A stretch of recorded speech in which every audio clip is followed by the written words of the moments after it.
ويستفتونك في النساء قل الله يفتيكم فيهن وما يتلى عليكم في الكتاب في يتامى النساء اللاتي لا تؤتونهن ما كتب لهن وترغبون أن تنكحوهن والمستضعفين من الولدان وأن تقوموا لليتامى بالقسط وما تفعلوا من خير فإن الله كان به عليما وإن امرأة خافت من بعلها نشوزا أو إعراضا فلا جناح عليهما أن يصلحا بينهما صلحا والصلح خير وأحضرت الأنفس الشح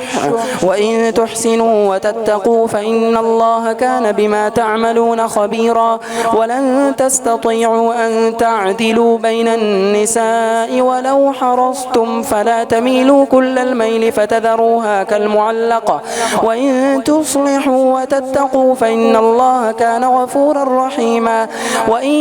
يتفرقا يغني الله كلا من سعته وكان الله واسعا حكيما ولله ما في السماوات وما في الأرض ولقد وصينا الذين أوتوا الكتاب من قبلكم وإياكم أن اتقوا الله وإن تكفروا فإن لله ما في السماوات وما في الأرض وكان الله غنيا حميدا ولله ما في السماوات وما في الأرض وكفى بالله وكيلا إن يشأ يذهبكم أيها الناس ويأتي بآخرين وكان الله على ذلك قديرا.